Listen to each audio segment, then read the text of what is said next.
아내가 숨을 거두었다. 골수암에 걸려 5년간 투병하다가 하나님의 부르심을 받았다. 죽기에는 많이 아까운 41세였다. 골수암으로 시작한 병은 난수암이 되면서 병원에서 손을 놓았다. 그때부터 낙심과 고통의 연속이었다. 수없이 기도에 매달렸고 기도한 만큼 낙심했다.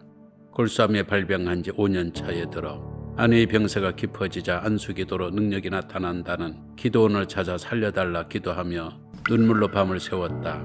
내 신학으로는 참석할 생각조차 하지 않았던 은사 집회였지만 지푸라기라도 붙잡지 않고는 하루를 견디기가 힘들었다. 죽음을 대면한 절망적인 상황 앞에서 내 신학은 제대로 힘을 쓰지 못했다. 그만큼 아내의 골수암은 내 바닥을 드러나게 했다. 아내는 고통으로 괴로워하는 자신의 얼굴을 보면 내가 더 힘들 거라며 방문을 안에서 걸어잠그고 신음했다. 이를 악물며 고통을 참아내는 그 소리를 방문 밖에서 고스란히 들어야 했다. 그렇게 투병하다가 5년을 살고 아내는 세상을 떠났다. 아내가 떠나는 마지막 순간을 지켜는 보았지만 뇌사 상태였다. 그날은 마침 8월 15일 월요일이었다. 교우들과 예배당의 카펫을 걷어내는 대청소를 하는 중이었다. 장모님에게서 아무래도 애미가 이상하다라는 연락을 받고 달려갔을 때는 이미 의식을 잃은 상태였다. 잠시 후에 아내는 편안하게 눈을 감았다. 간병하느라 고생 많이 했어요 라거나 아이들을 부탁한다는 말이라도 남겨줄 수 있었을 텐데 큰애는 초등학교 5학년, 둘째는 4학년이었다. 너무 어린 투병 생활이고 아내의 고통을 가까이서 보아왔기에 가지 말라 붙잡을 생각은 없었다. 오히려 고통 없는 하늘아버지 집에 어이 가라고 떠나보내면서 마음으로는 눈물이 빗물이 되어 내렸다. 아내가 떠난 20수년 동안 나는 아무 말도 하지 않았다.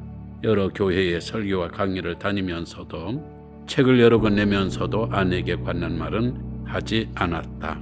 아내의 죽음을 빙자해서 청중들에게 눈물을 유도하여 은혜를 짜내는 설교가 될까봐 말을 아꼈다. 어쩌면 아내를 잊어야 아내가 겪은 고통도 잊을 수 있다는 의식이 내 안에 도사리고 있었을까?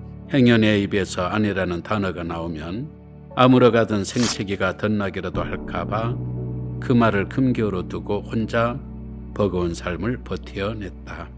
그렇게 세월이 흘렀다. 세월 이야기란 말은 맞다. 아내가 떠난 지 3년 정도 되자 기억에서 조금씩 잊히기 시작했다.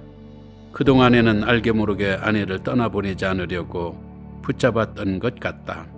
교회를 개척하느라 고생만 하다 죽은 아내에게 미안해서 쉽게 보내줄 수가 없었다.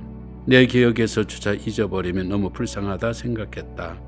아내를 붙잡은 만큼 내 삶은 흔들리고 힘들었다. 그러나 남편으로서는 외롭고 힘들어도 담임 목사로서는 나약한 모습을 보여줄 수가 없었다.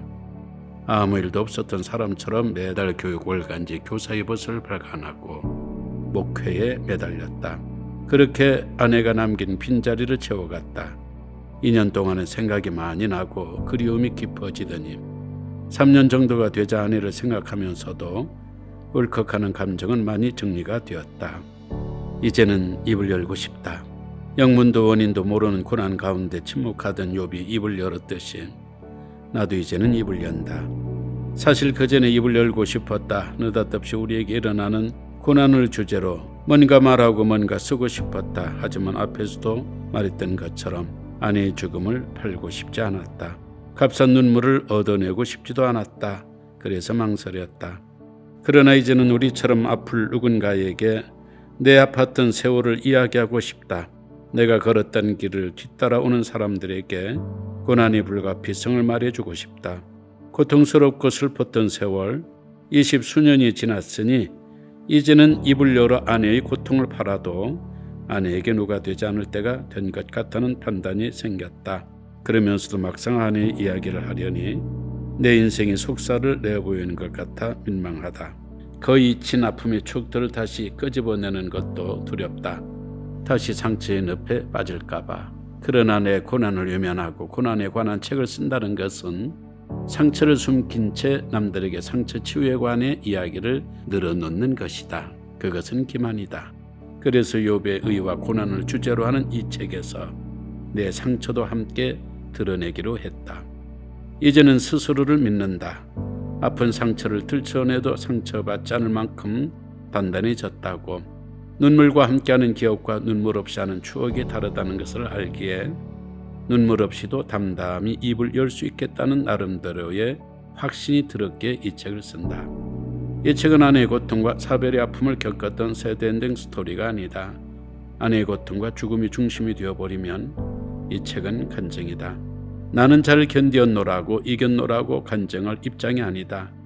그동안 두려웠고 기도 응답을 받지 못했을 때에는 상처를 받아 잠시 기도 생활을 포기해버렸을 정도다.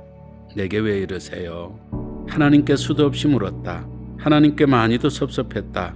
어릴 때 비신자 가정에서 태어나서 얼마나 열심히 믿음을 지켜왔는데 하나님이 나를 이렇게 대접하시다니, 이러시면 안 된다는 마음에 많이도 섭섭했다. 지금도 아주 조금은 진행형이다. 문득 아내가 생각나고 지난날의 고통이 오늘 일처럼 상처에 대이면 잊어버리고 살다가도 발딱 경기가 일어난다. 그리고 묻고 또 묻는다. 내게 왜 그러셨어요? 내게 꼭 그러셔야만 했을까? 이 말은 결국 내 마음 한구석에 여전히 풀리지 않는 숙제로 고스란히 남았다. 많이 바래지기는 했지만 말이다. 그래서 내 책은 대놓고 나는 이렇게 극복했다는 승리의 간증집이 될 수가 없다. 그냥 조심스레 전하는 위로의 목소리로 남고 싶다. 이 책은 비극적인 상황에서 세월이 오래 흘러가지만 답을 찾지 못하고 있는 사람들에게 아직도 많이 아프세요? 이렇게 생각해보면 조금 낫지 않을까요? 하는 조심스러운 목소리이다. 낙방생 엄마에게는 낙방생 엄마의 말이 위로가 된다. 아픈 사람에게는 아픈 사람, 아팠던 사람의 말이 위로가 된다. 동병상련이다. 그냥 같이 아팠던 사람의 이야기로 이 책을 읽어주기를 바란다. 이 책은 고난을 해석하고 해결하려는 내용이 아니다. 오늘도 고난당하는 이들에게 지금 걷는 길이 동굴이 아니라 터널이라는 사실을 알려주려는 데 목적이 있다. 어린 소녀가 피아노를 치면 손가락이 아프다고 했다. 피아노 선생님은 손가락이 아픈 것만큼 튼튼해지기도 한단다 라고 설명해 주었다. 소녀는 고개를 끄덕이며 말했다. 그렇군요, 선생님. 튼튼하게 만드는 것은 모두가 아픈 거네요. 그렇다. 고통은 아픈 만큼 단단해지는 것이다. 그러나 고통이 모두 튼튼하게 만들어주는 것만은 아니다. 평탄했던 삶이 무너지고 오랜 방황을 만들어낼 수도 있다. 고통의 이유를 알기까지 세월이 많이 걸리면 때로는 삶이 위태롭고 버겁다. 불행이 선의 모양새로 나타나기까지는 이외로 긴 시간이 흐를 수 있다. 평생아의 답을 얻지 못하고 살아갈 수도 있다. 그래서 고통이 우리 삶을 단단하게 해준다는 말은 때로는 공허하게 들리기도 한다. 시각장애인이면서 총신대학교 총장으로 있는 이재서 박사는 내게 남은 1%의 가치라는 책에서 고통에 관하여 이렇게 정의한다. 하나님은 고통과 고통의 설명서를 함께 보내는 법이 없다. 고난은 먼저, 설명서는 나중에 온다. 고통은 이메일로 오고 설명서는 배로 온다. 그래서 우리는 힘들다. 하나님이 이렇게 하시는 까닭은 고난을 통해서 이루시고자 하는 목적이 있기 때문이다. 고통의 설명서는 나중에 꼭 온다는 것을 명심하라. 그렇다. 고난이 끝에서, 고난 중에서라도 주님을 만나면 그분이 말씀하시고 우리를 이해시킬 것이다. 나는 그런 하나님과 함께 지내고 있다. 섭섭한 것보다는 고맙고 힘이 되는 것이 더 많은 하나님이시기에 그분에게 나아가라고, 그 품에 안겨보라고 독자들을 안내해주는 역할을 자청하며 이 책을 쓴다.